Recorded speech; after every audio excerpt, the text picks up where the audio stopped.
Let me share with you my final thoughts from the interview with Robson Moura.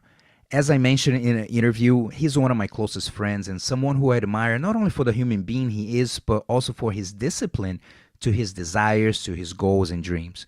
From an impoverished community in Brazil, literally against all odds, to building one of the biggest and most respected jiu-jitsu associations in the world, the Robson Moura Nations United, it's a very inspirational story. The reason why I chose the title of the interview, What Can You Do? Is for you to reflect and think, what can I do to take my life to another level? As Robson mentioned in an interview. Or what can you do to take your business to another level? What can you do to take your relationships to another level? You can attempt anything you desire. I mentioned that I admire Robson's dedication and discipline towards his desires because he reflects on what he wants and he goes after. If you don't have the habit of doing this already, you should consider listening to the burning desire that you have inside of you.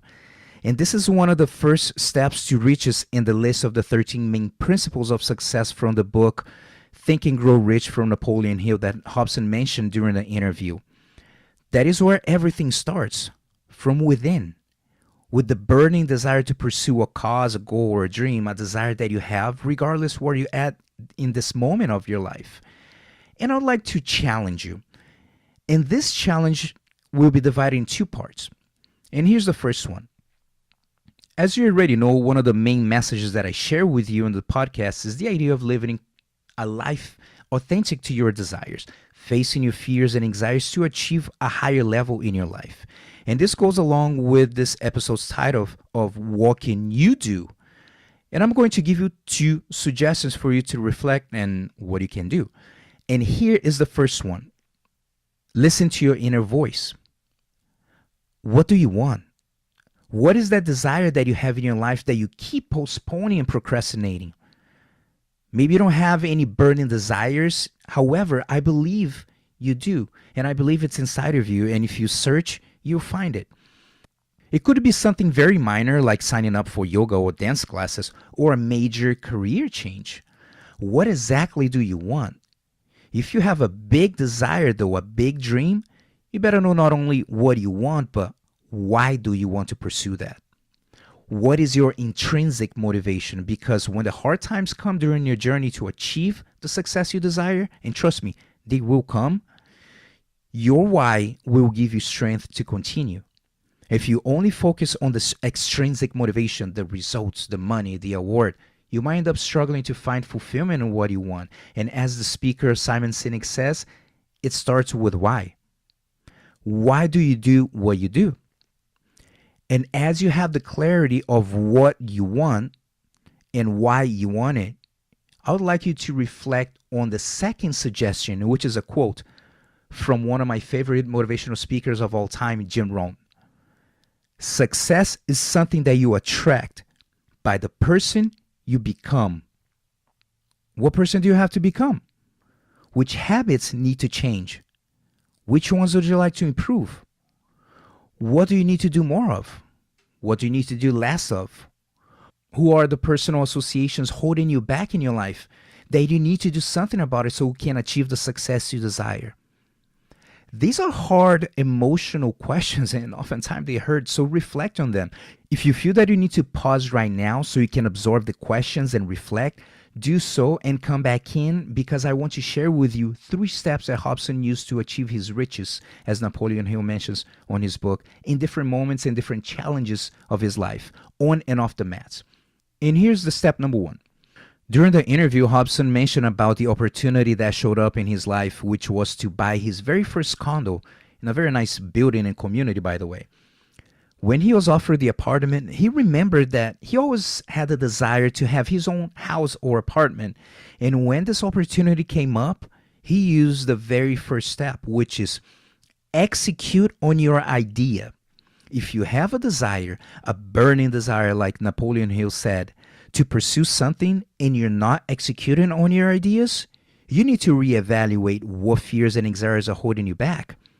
Then acknowledge the fears that are there, set your plan, and execute on your idea anyway. Imagine that your desire is on the top of the mountain. And if you're not already climbing, you need to execute and start climbing Because if you're waiting for a helicopter ride to take you there, make sure that you find a comfortable place because it's not going to happen. Before we go to step number 2, I need to stress the importance of executing on your ideas not only once, but daily for a long period of time, which will lead into step number 2, discipline. The second step is to maintain discipline in your plan during the journey.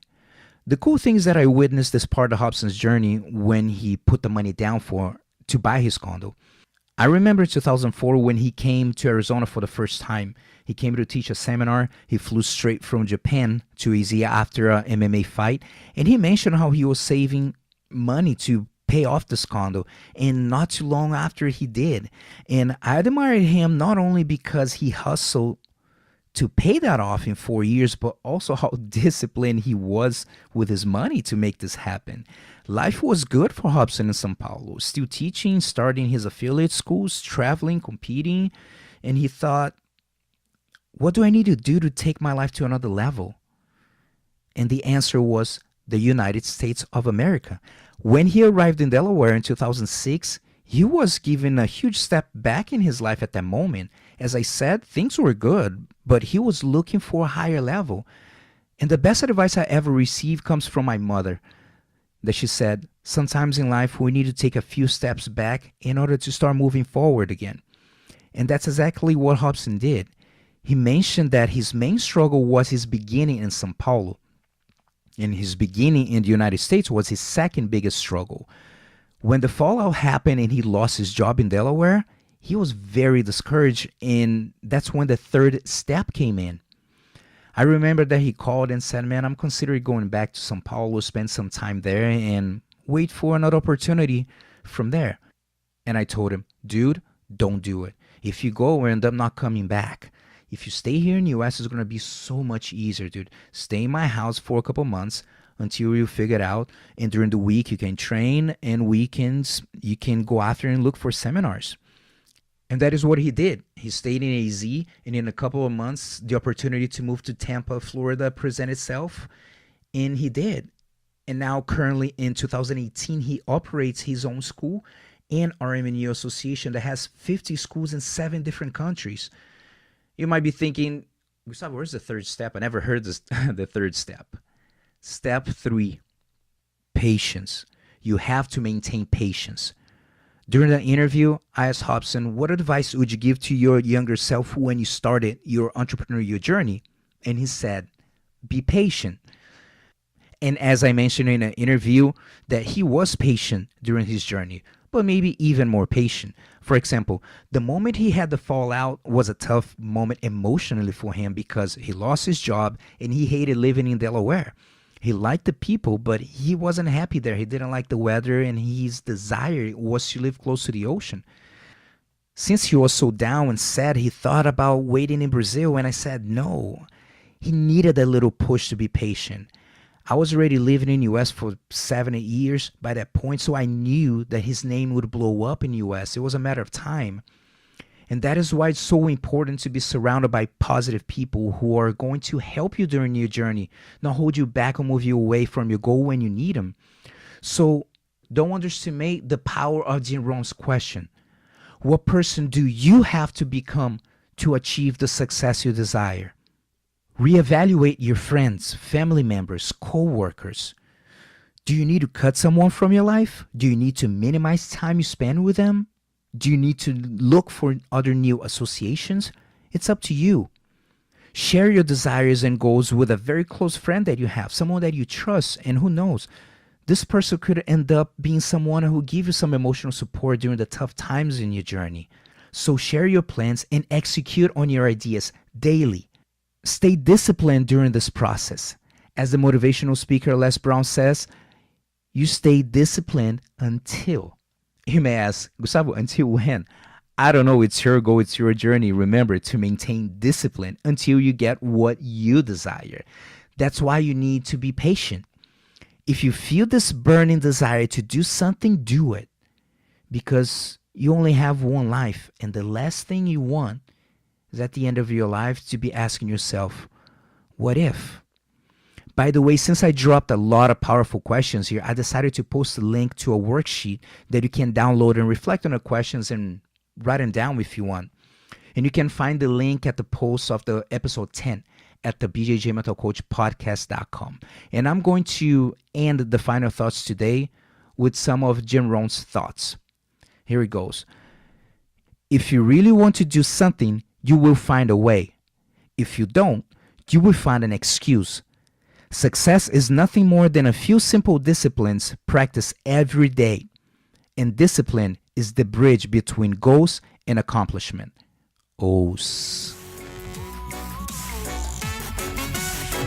We're glad you were able to join us for this episode of the BJJ Mental Coach Podcast, but the lesson doesn't end here. Watch the videos and download the audio of the 10 mental mistakes BJJ competitors make and how to avoid them for free when you subscribe to the BJJMentalCoach.com. Don't miss the chance to find out what might be holding you back from being your best self on and off the mat. That's the BJJMentalCoach.com.